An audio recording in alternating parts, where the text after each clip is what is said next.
My name is Jeffrey Killebrew, and I live here in Worcester. Sure. So would you like to go over, we all have a copy of your packet, if you'd like to go through it for us? Okay, well, for one, I want to thank you all for the opportunity to present this project before the Veterans Parks Memorials Subcommittee. Again, my name is Jeffrey Killebrew, and as I have sent out this information, the initial outline is 20 pages, and even the executive summary is 6. And I know I don't have time to get through all the details tonight, which is why we're looking for more of a collaborative approach, a collaborative conversation. But just for the public who may not be aware, my name is Jeffrey Killebrew, and I'm the founder of Fam Jam Event Group, 501c3. I'm passionate about empowering youth, the arts, and entrepreneurship. At its core, art is taking what little you have and making the most out of it. I found that there is an art to everything, including overcoming challenges, which leads to innovation. Even though accomplishing anything worthwhile can be hard, learning to tap into your inner creativity using what you have and being persistent will pay off. With this, I hope to inspire the community of Worcester to continue pushing toward their goals and dreams. The mission of Fam Jam Event Group is to host events that support artists and entrepreneurs from historically redlined communities and to bring awareness to organizations that serve youth and families. Our vision is to make history by uniting marginalized communities to develop a culture of creative collaboration and self-sustainability. The mission of the Worcester Renaissance Project is to create easier access to rules and fees, fostering greater transparency and equity in the street vendor and performer application process. We aim to develop and assist ethnic minorities in ensuring their placement in high foot traffic areas managed by the city of Worcester, thus increasing tourism and their chances of success. Our vision is to develop, establish, and promote Worcester as the premier location in New England for ethnic minorities to start a business as a street vendor or performer, and for tourists and locals to experience what they have to offer. Now, you may ask, what is a Renaissance? A Renaissance is a period of profound cultural, artistic, and intellectual revival that follows a time of societal upheaval or trauma. It serves as a catalyst for collective healing, fostering renewed faith, self-determination, creative collaboration, and a sense of belonging within the community. It is a period of cultural and intellectual flourishing characterized by significant advancement in art, literature, science, and philosophy. During a Renaissance, there is a renewed emphasis on creative innovation and human potential. It represents a time of collective rebirth and rejuvenation, where communities come together to explore new ideas and challenge existing norms and redefine their identity. When I studied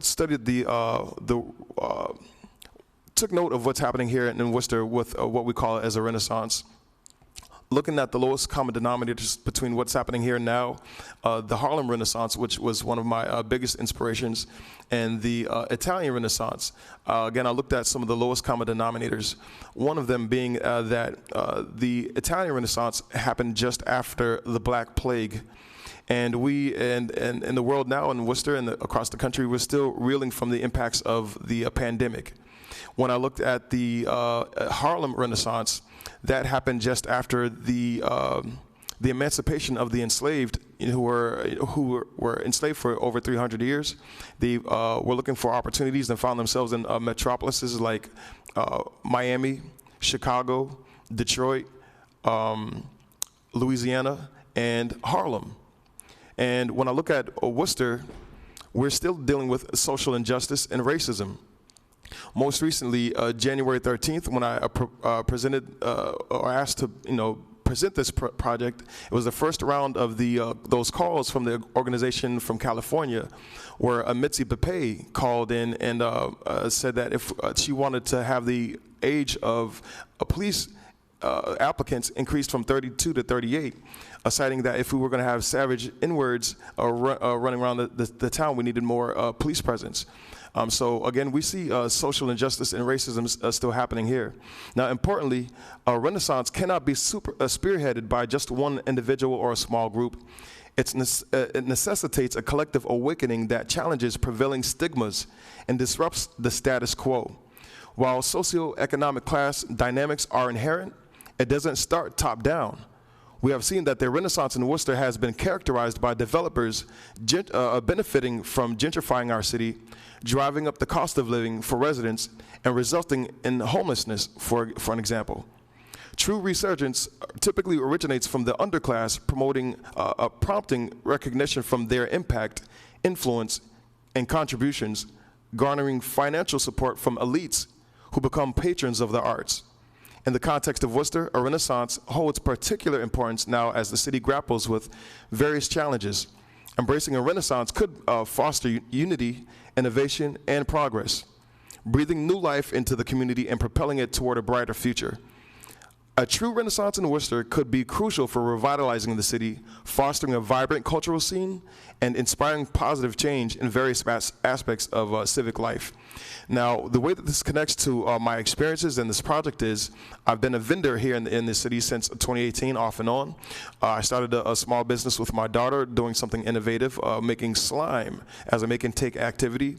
We grew to being able to rent out little cars for kids to drive in the park, and furthermore, started to offer ice cream, snacks, drinks, toys, and even I had my, as a musician, I had my instruments out there for the kids and parents to come over to do an open mic.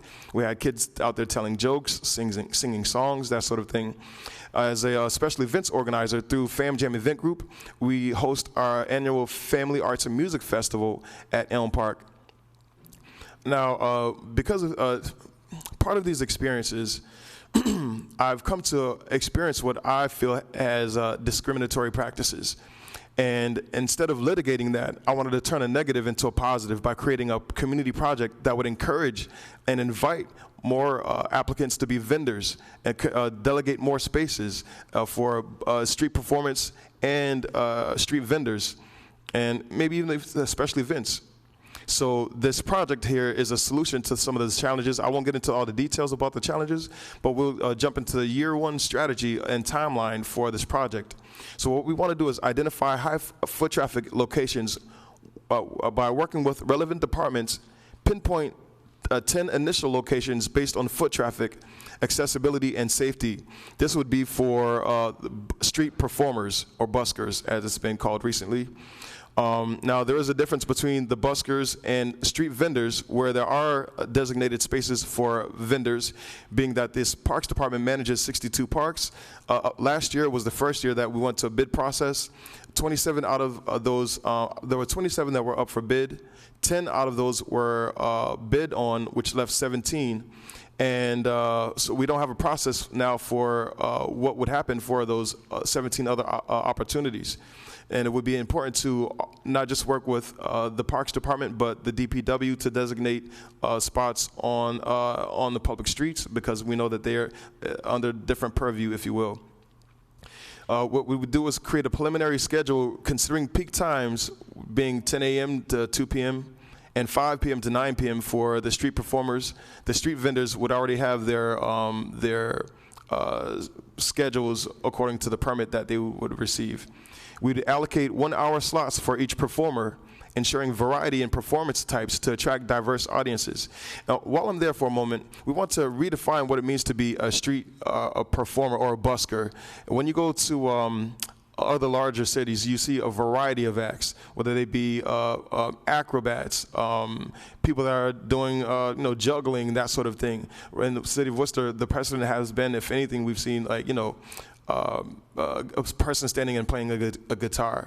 But I compared our application process to London, where they had a range of types of street performers, and you see that more in Europe, a lot in Europe. But also in places like New York, Harlem, in New England, I've looked at the Hampton Beach, Newport Beach, let's see. And I actually took a trip down to Harlem to see what's happening in Harlem now with street vendors and performers. So looking to bring some of that here. And that would be, so within week 1 and 2, if we were able to get this agreement, what we, like I said, we'd be trying to identify these high foot traffic locations. Week 3 to 4, we'd be recruiting the 10 initial performers. We'd host the first Worcester Renaissance Fair which is slated for April 27th. It would be at Elm Park Community School. We'd be featuring BIPOC vendors and performers.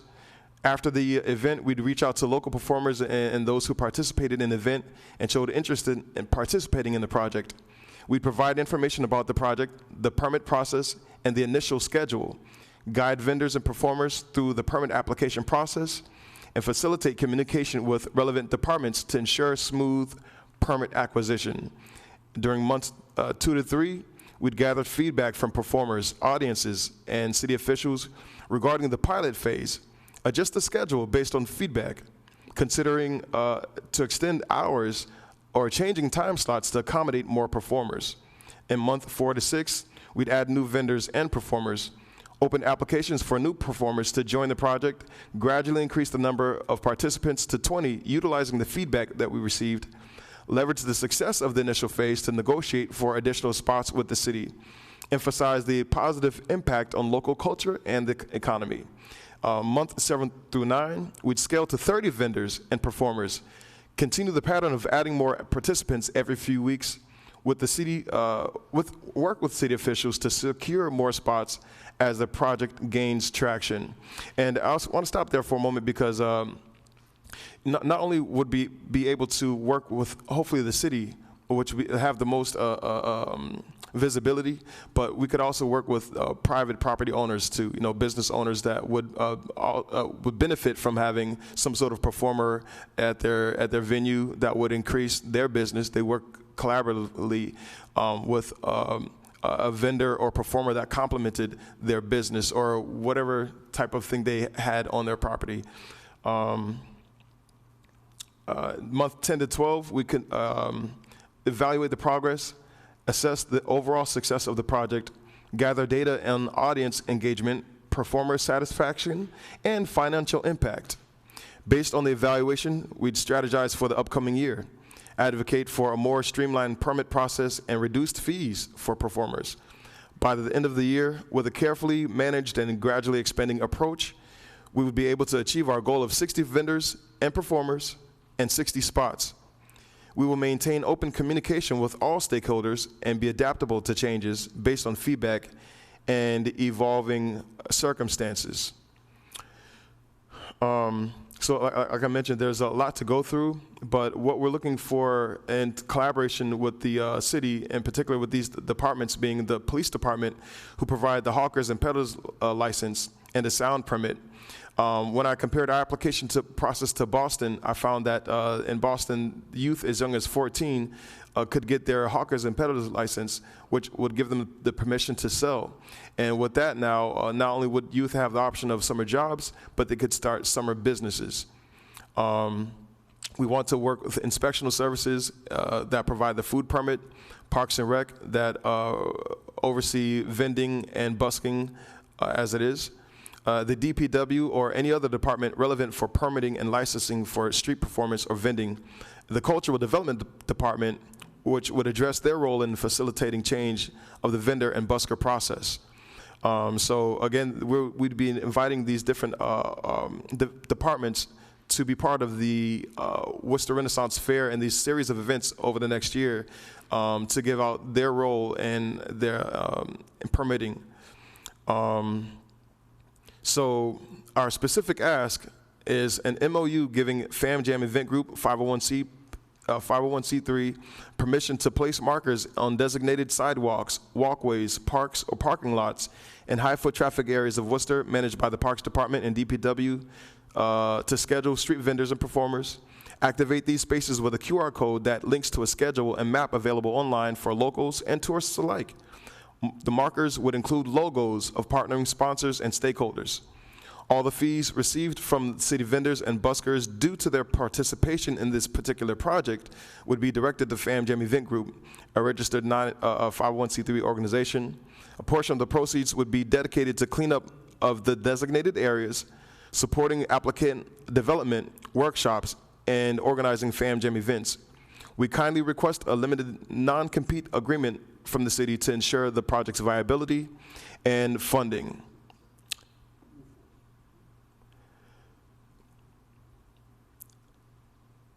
I'll stop there for a moment just to get some of your feedback, answer any questions that you have, because this has been a nuanced process since I started as a vendor in 2018, and I've run into some roadblocks and wanted to look to see if we can have some transparent communication about what those challenges might be, so that we can mitigate those challenges and come to an agreement that would be beneficial for the city and the constituents.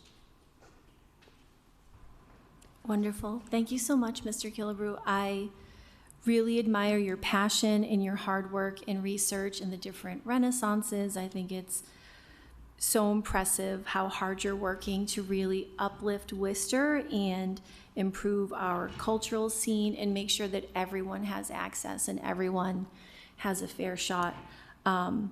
I do want to say you've already made such a big difference in the city, and I know I've told you this before, but with the permitting process, making it more transparent and accessible, I think you should be so proud of yourself for that, because that's a really big deal. I have a couple chairman's orders, but why don't we hear from everyone else up here? Mr. Antonelli, would you like to start? Do you have anything to say? Through the chair, at this point, anything along these lines would really need to go through the manager's office. As of right now, I don't have any other further comments. Vice Chair, is there anything you'd like to say? Thank you, Madam Chair. I really appreciate all of the effort and information that you provided, and also the collaboration, and also the information from different cities and towns. And one thing that I find that sometimes we all deal with this, that there are all of these silos around there, right? There are people, I didn't know you were doing that. I'm trying to do this, and so it's hard, especially in a large city, to try to bring everybody together.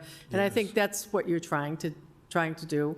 And I think that this is a good step toward trying to bring everyone together. I know, that when you talk about history, the thing that saddens me the most with our African American community is when 290 came in, and when the state came in with 290 and just obliterated an incredibly wonderful, successful African American community in our city. And there were great stores and businesses and that were run by people in the community, and it was really a wonderful neighborhood. And so what happened is people, I think, got fractured, went to different parts of the city. So I really like the fact that you're trying to bring everybody and everything back, and especially through the arts. I'm a former art teacher. I taught in Boston Public Schools. I put all my kids into the Worcester Arts Magnet School program through the high school in Burncoat with the arts, because it really does enhance everybody's life, no matter what you end up doing. So I really appreciate that. I certainly think that certain conversations should be had with different departments, as you mentioned, specifically with the police department and inspectional services are both under public safety committee.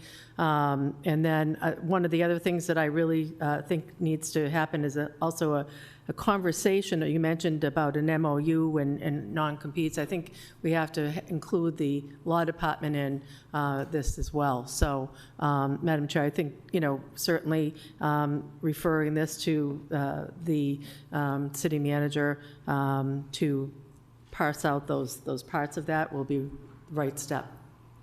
Now, to speak to a couple of things that you mentioned, I actually was a paraprofessional over at Burncoat Middle School. And I enjoyed the time working with youth there and using creative strategies that I found to support youth that have challenges. Like I mentioned at the very beginning, the youth are very important to me. Another thing that you mentioned does 290. Now, I'm originally from Georgia, and so I don't know a lot of the history here in Worcester, although we've been here for over 20 years at this point. What I did find was that in my process of developing this project is that I wanted to use redlining as one of the frameworks. And I had a hard time finding where the red lines in Worcester was, where they were initially.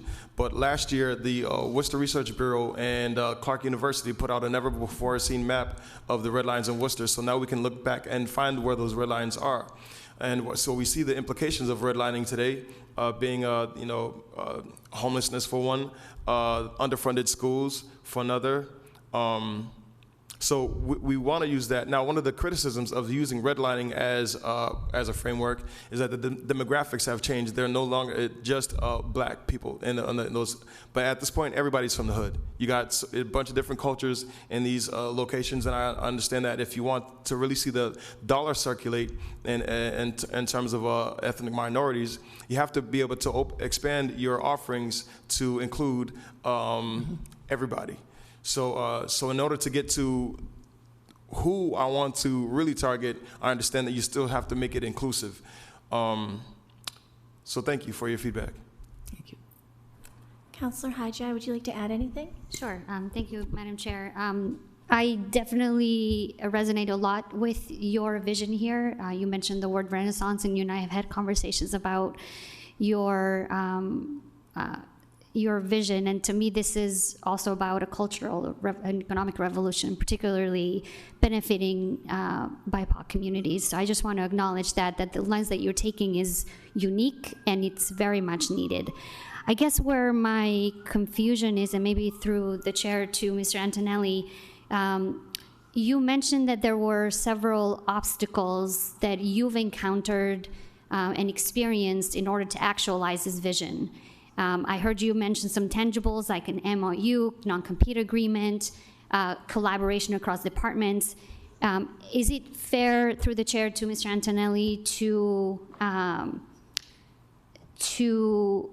understand that the next steps beyond this committee are that what Mr. Killebrew is suggesting in this vision and plan will go to the city manager office, and that there will be a cross-department process to address this particular proposal? Through the chair to the councillor, I would say yes, that would be the next step to it. There are a lot of integral parts in that, a lot of departments that are included in this. And so we would need to have that go through that process. And specifically, as Councillor Toomey has mentioned, the law department would have to be involved as well. So, thank you, Mr. Antonelli. Through the chair, did I understand your proposal correctly that are you asking for funding from the city to fund any aspects of this proposal? What I heard, I could have heard that wrong, is that with any proceeds that come out of these events, that it would support and build up your work, and as well as support all the activities that you mentioned, workshops for vendors, et cetera. But I'm just trying to understand in my head, does this require funding from the city, or is this something that you're working on your end to secure? Through the chair. Thank you for your question and attention. You're listening. So yes, I would be looking for funding from the city for this project. I know that through the ARPA funds, that a certain amount was supposed to be allocated for cultural and economic development, and that's exactly what this is, a cultural and economic development plan. We would also be doing some of our fundraising by connecting with local sponsors, foundational partners, corporate partners. But one of the challenges I have to mention, and I need to put on public record here, is that I presented this plan back in 2021, I believe, and I had a meeting with the city manager when he was interim, and with his chief of staff when she was interim cultural development officer. Just before that, there was a lot of heat on that position because the city had a hard time keeping someone as the cultural development officer. And at the meeting, I was told that what I wanted was a contract, but the city did not do that. The problem is that when I was writing my checks to be a vendor at Elm Park, And for my special events, they'll go into a nonprofit organization called Park Spirit. And since 1987, they've had some sort of agreement. I was told at the last Parks Department meeting that there was no formal agreement. So when I asked most recently, the chief of staff now, I reached out to her again about this project. Matter of fact, she asked me for my outline in October. Because I was kind of reluctant. We've had conversations in the past where I felt like the ideas and things that I've been presenting would be taken apart and presented as from the city. I was reluctant, but I sent them anyway. And it took her 4 months to send a response. I sent several follow-up emails. There's no response. I sent one again on February 26th and another on March 8th, and still have not gotten a response. Now, when this chief of staff, when I met with her and the new cultural development officer, they were, again, new to their positions.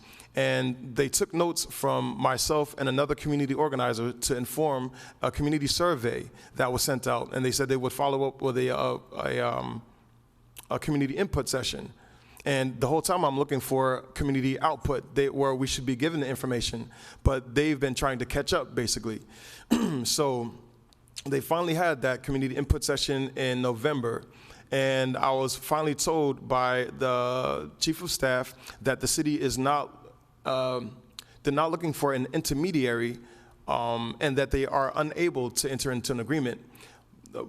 I have to challenge that because I know that the Worcester Downtown Bid organization has an agreement with the city because they were able to put up markers around City Hall where we see the Wayfinder markers. And those are the similar type of things that I'm looking to do to designate spaces for buskers and vendors. My last question, thank you, Mr. I'm just aware of the time. Sure. Just want to make sure that the chair has an opportunity to put her orders in. I guess my last comment to this would be that, and I have read some of those exchanges that you have sent us, and if I can summarize, both for the public listening, but also for the benefit of us understanding that your specific ask of this committee is to make sure that you have an opportunity to sit down with the city manager's office and all the convening, all the appropriate departments, yeah. And that your specific ask is to contract with the city to do all the activities that you have outlined in this plan. Yes, ma'am. Okay, thank you. And for the record, I fully support your vision and whatever I can do to be supportive. Thank you so much. Thank you so much. Mr. Killebrew, do you want to add anything else to your presentation? I know you said you kind of wanted to put a pause in and have a conversation. Is there anything else you'd like to add? No, just a reminder for the public, as soon as you get a chance, I want you to check out our Facebook pages, okay? Again, the business that I have as a vendor at Elm Park is called Eden's Slime Sundays. That's EDEN''S Slime Sundays, SUNDAES. When you go to our Facebook page, you will see videos of the youth performing at the park, see videos of parents and children walking around and riding, the parents walking with children who are driving the cars, creating memorable moments that not only do I believe I should be able to do this annually, but people have some of the feedback from the community is like, man, the city should be paying you to be here and to offer this. I know that I've set a precedent for what it means to be a vendor in a city park because the president has only been so far food trucks. So we're looking to redefine what it means to be a vendor. Also, multiple vendors at a park potentially. Yeah, I want you to check out Eden Slime Sundays on Facebook to see what we're offering as a vendor. Also, we have our event that's coming up, the Fam Jam Worcester Renaissance Fair. That will be April 27th at Elm Park Community School. We're looking for sponsors, performers, vendors, volunteers, and if you email famjameventgroup@gmail.com, I'd be happy to give you more information. So there's more that unites us than divides us, and I'm just asking that we be legendary together. Thank you so much, Mr. Killebrew. I really appreciate it. Mr. Clerk, may I make a chairman's order to ask the law department if we can designate wayfinder markers based on the ordinances throughout the city. Oh, I'm so sorry. Do you want to speak? Yes, please. Oh, yes, I'm so sorry. Hi, my name is Natalie Turner. My city of residence is Worcester. I have definitely interacted with Mr. Killebrew throughout the community over the last 2 years or so. And I want to say, highlight what Chairman Bacillo did say. You did do a very amazing job of getting some changes done within the city, within the permitting process. I do sit on the Parks Commission, and I just thought that Mr. Killebrew deserved my support since I am here in person. And I do think that this project is definitely something that our city should support and use, should start using, not just within the park systems, but within the city overall with all the departments. Thank you. And, so sorry. And another resident would like to speak as well. Please state your name and city of residence. Yes, my name is Carl Gomes. I'm the president of the Indian Lake Community Association Incorporated on West Boston Drive. I met Geoff approximately 3 years ago when Sarah Connell Sanders interviewed me concerning the community garden that we have on West Boston Drive. And she thought that Geoff and I should collaborate because we had similar visions and similar challenges. And I am very attuned to the challenges that Geoff has gone through and the lack of support for his vision. I'm glad that now it's getting to a body that can see the vision and can provide the support that's needed for the vision to actualize. And the last thing I want to comment is that I've been a world traveler, and I've been to many of the international cities in the world, Paris, France, Milan, where you have an activated, vibrant city that has buskers and they have a lot energy. Worcester could have that same kind of energy, and every great storyteller always starts with the end in mind. You tell the end of the story so you know how to tell the story. Geoff has told you the end of the story. Now we need to actualize that story, and I have lived and breathed that vision multiple times. And that energy and that vibrancy, I would die for to happen in Worcester. And I know we have the bones for it, but do we have the political will to make it happen? And that's what this is really all about, creating the political will to make the vision happen because you understand the vision. Now, as a city and as a community, are we going to muster the political will to make it a reality? And I hope that this body can be the engine that moves that forward. Thank you.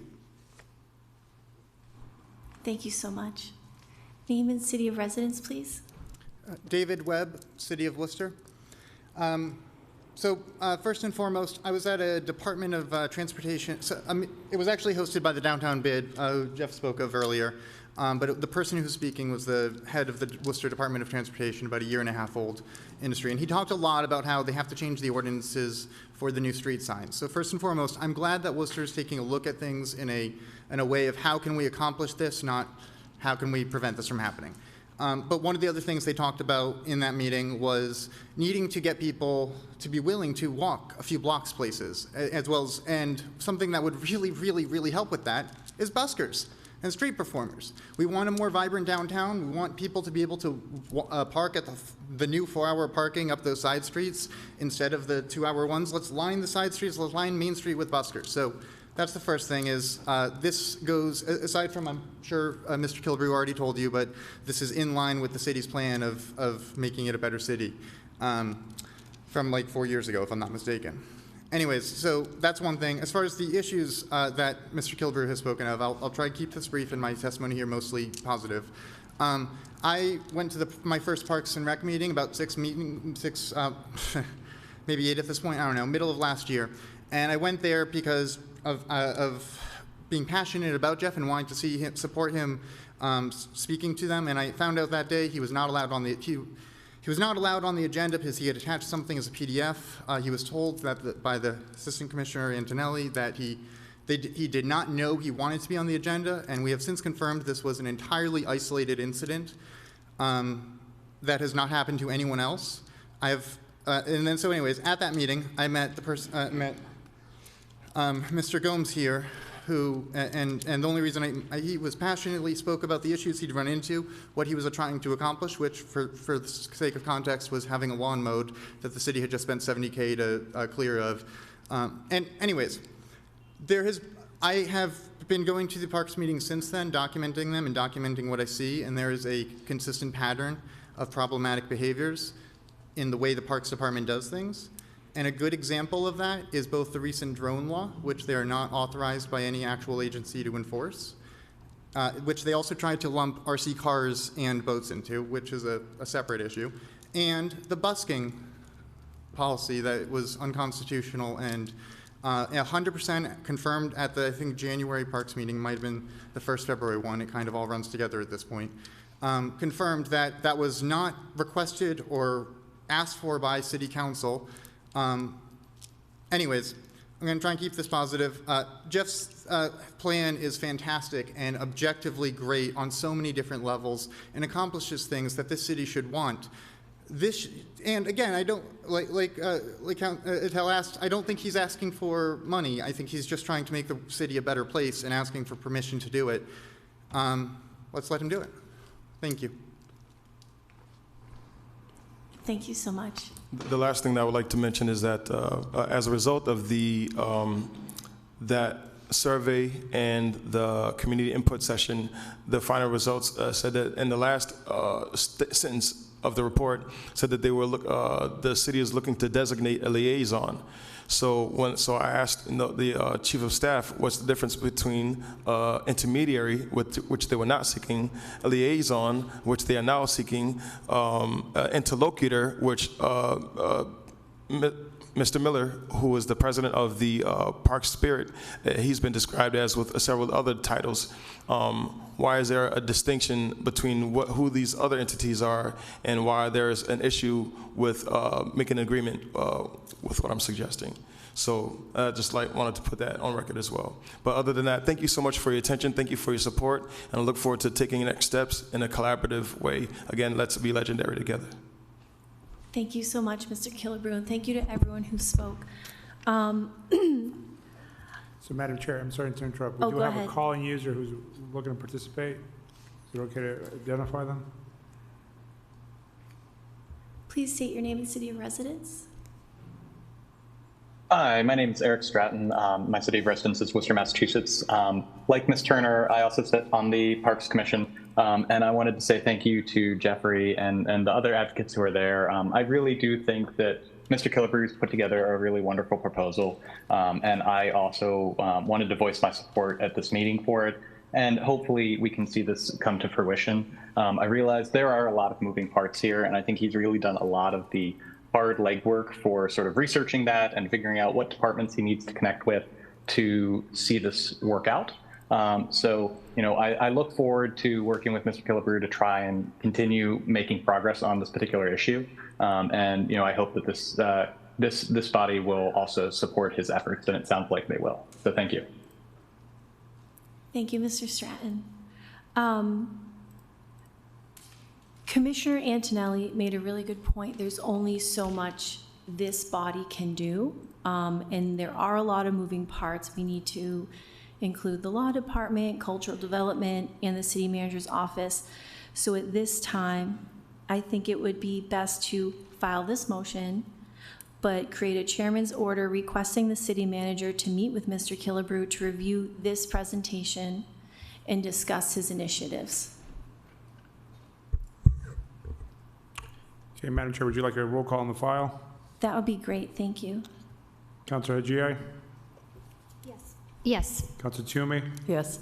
And Madam Chair? Yes. Next up, we have item 4A, transmitting informational communication relative to the regulation of street performers under the Worcester revised ordinances. I am going to motion to file this because the updated ordinance is on the agenda tonight. Councilor Hajier, Yes. Councilor Toomey, Yes. and Madam Chair. Yes.